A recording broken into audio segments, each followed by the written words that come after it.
What's going on, everybody? Welcome to the Packers show. We got Bill the Packer fan, we got Garrett, we got Mr. Hunt, and we got Rick tonight. Mr. Huh, I like it. That's his name to me. So are you guys happy we won the North or what? Can you guys believe it or what? Oh, man. Let me tell you. Hey, it's freaking crazy, man. Hey, we've been winning ugly, man. We have, but we've been finding ways to win games, man. And that's scary, bro, to me. When you don't put up a lot of points, man, but you find ways to win games, bro, don't be sleeping on us, man. I'll tell you. We going, man. That's dangerous. That's dangerous. Exactly. When you can win beautiful, like the Packers have this year, and you can win ugly. Yeah. That's the signs of a dangerous team because they're going all out and trying to do anything they can to win games. Yeah, I believe we're getting hot at the right time too. It kind of week one when we played the Bears, man, our defense was fire, bro. It was fire, right? But we kind of went mediocre throughout the season, but we still found ways to win. And but it looks like our D is stepping back up at the right time, right when we rolling into the playoffs, man. So I'm excited, bro. Dude, the defense has been playing lights out, man. Za'Darius Smith has been snapping, man. It's been insane. His last game, he had 3.5 sacks on that game. Him playing that game reminded me of remember a couple weeks ago when Javon Clowney was playing, the Seattle Seahawks, the Niners game, and he just went off on the Niners. Man, watching Za'Darius Smith reminded me of Clowney in that particular game, just destroying everybody. Didn't care. It was unbelievable. We haven't seen a player like this since, man, I can't tell you, I can't even remember when. Reggie White, maybe? I mean, I really can't remember of a player this caliber doing the things that he's doing. You know what? I mean, let's get real. You know what I think? People can fault Matthews. I guess Matthews can get put in there, but come on, let's get, Matthews was a good player. There's no doubt in his career. Yeah, but Smith out there making plays. Tearing shit up. Yeah, he out there making plays, man. The thing about this, dude, I think signing LaFleur, man, I think that was a great sign. He brought a lot of things that we were lacking as a team. You know what I'm saying? He brought family to the organization, and he's having these guys play together and for each other. Aaron, that's a good point. Aaron, that's a good point because we haven't seen this togetherness since we signed Charles Woodson. You know what I mean? Right, yeah, oh yeah. Charles Woodson brought everybody together, and Preston Smith and Za'Darius Smith brought them all together. Great leadership. It's the leadership. People keep talking about why we, it's the leadership is why you have, like, Tramon Williams is why we have Tramon on the team. Yes, he can still play. Is he still an elite player? No. But guess he's what? A mentor. He's a good mentor. He's teaching the young kids how to play, and he's a leader on that freaking squad. Let's get real. Yeah. I think, we're starting to put the pieces together, man. And we got great leadership coming in. We're finally seeing some swag. We got some swag from the young guys. We got Jair out there. We got King out there, and we have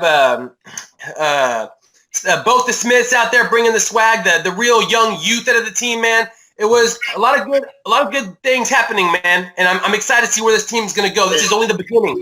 And exactly just like you said, the best part of what you just said is they're all young, which means that they're going to be around for, not just a one-year wonder like the Broncos were doing years back, or like do they go find a bunch of veterans, pay them X amount of dollars for 1 year? Our players are going to be a force to be reckoned with for years down the road.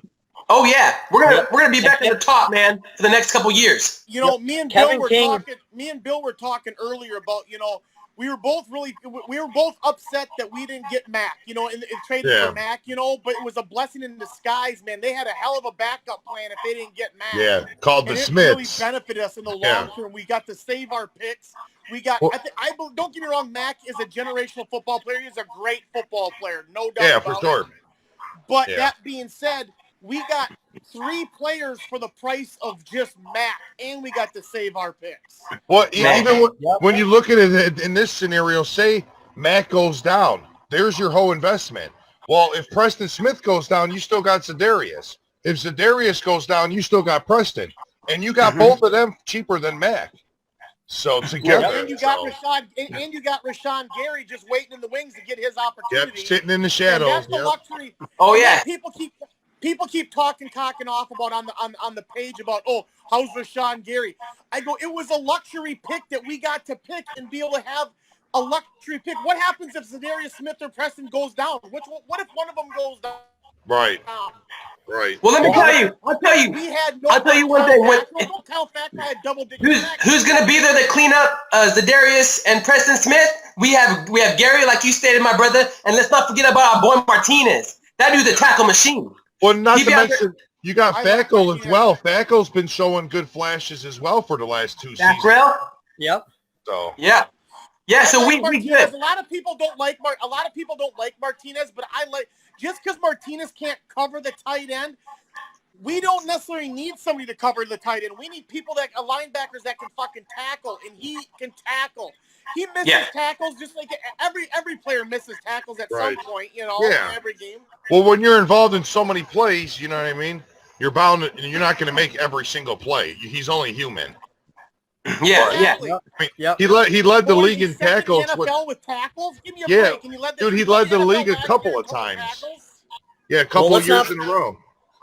Yep. Yeah, and now he's second in tackles, but like missing the lead by 3. Come on. I think he's behind Bobby Wagner. Yeah. And I mean, it's great that, we got this extra cap space. Man, that just tells you that it probably tells you that, one like Kenny Clark or Bulaga or Martinez are going to have to wait till next year till the new league year starts. But they're going to sign 2 of them. And I'm sure it's probably going to be Bulaga and it's probably going to be Kenny Clark, and then Martinez will, it'll have to wait. You're breaking up a little, Rick. You're breaking up a little.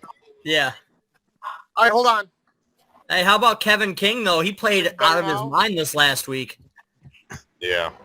Kevin King's is it better now? Yeah, you're really good now. He's starting to become the interception king, but I notice he blows a lot of assignments. I know he's still young, so I'm kind of on the fence with him. I like him, but I don't, and I do, but I don't. He's like the Clinton Dix.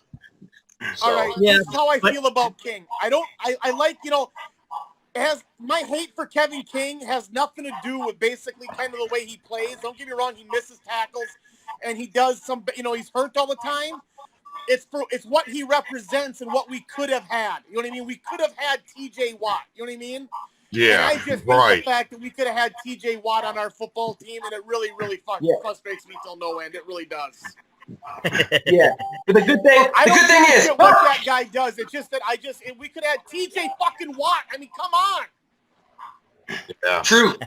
But the good news is, listen, the good news is that these guys are young. They're gonna be growing into their own. Like we said, man, they still have years. They're growing into their own. They'll get there, man. Just gotta keep the faith. Keep the faith, man. They're young. I'm hoping that Kevin King starts. He can play like this consistently on a consistent basis.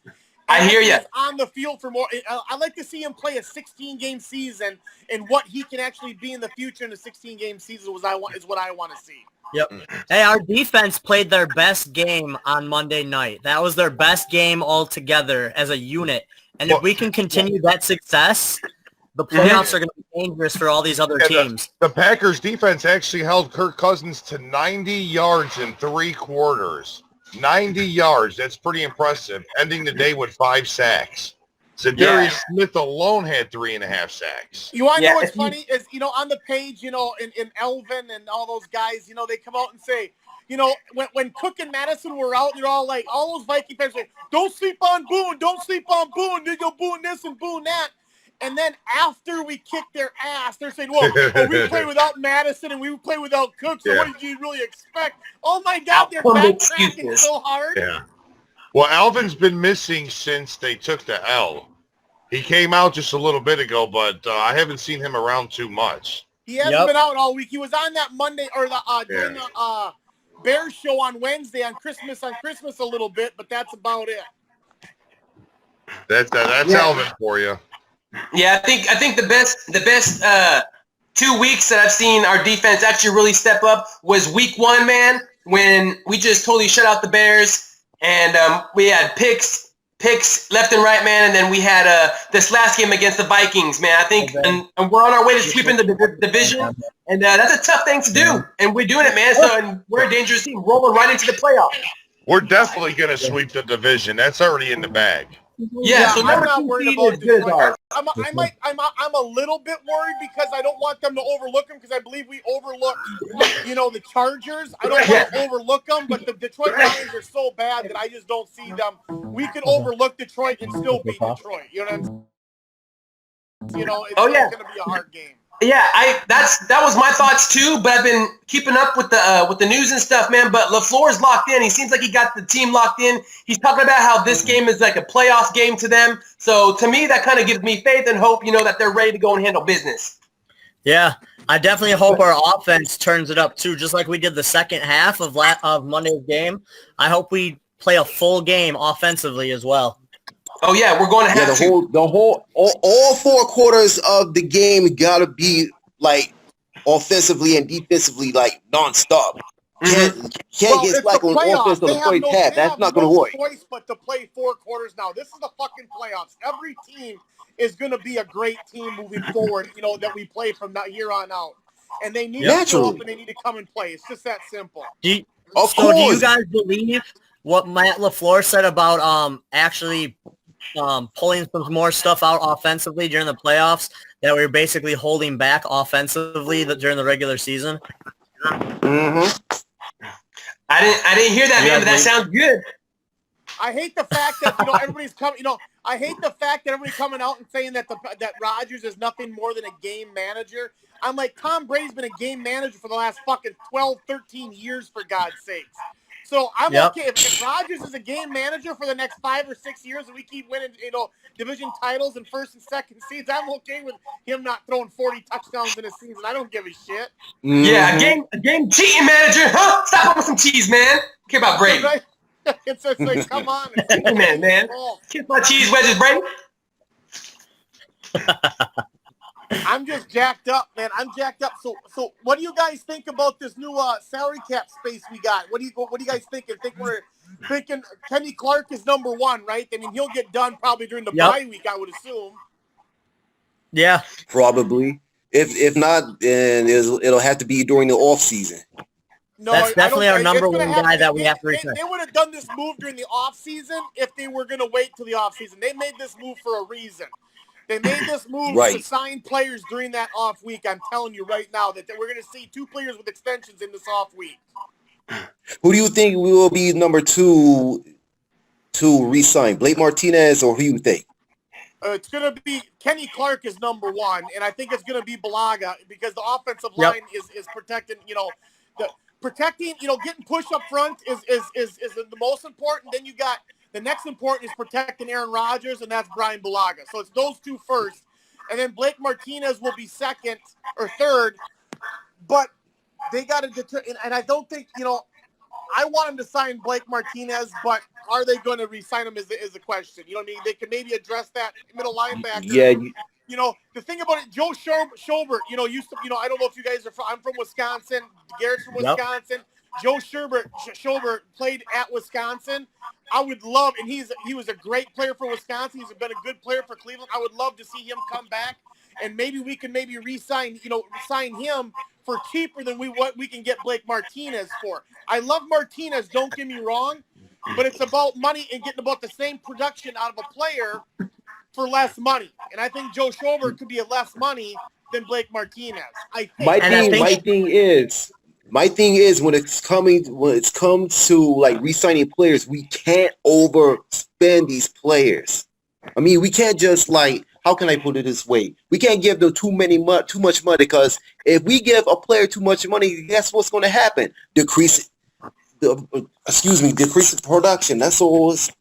Well, no, they're not going to get caught up. They're not going to do the fucking Nick Perry thing again. That's not going to fucking happen. I guarantee. Well, no, it's not just Nick Perry, because I mean Randall Cobb. Randall's Cobb production, he started to decline. I mean, he's a diabetic, but still in all, Clay Matthews the same way, but he's not a diabetic. That was more a coaching thing than it was. I think because when Randall Cobb re-signed that deal is when I believe all the friction and shit happened with Rodgers and McCarthy and shit like this, the play calling and stuff, and stuff like that is what I think would happen. Yeah. And tell you the truth, I would not put it past the Packers. Cobb only signed a 1-year deal with fucking Dallas now. He's a free agent again. I would not put it past the Packers to re-sign Cobb on a 1-year minimum fucking contract, have him be done as a Packer, play one more season. I would not put. That's another thing. For the right price, that's another thing that came to my.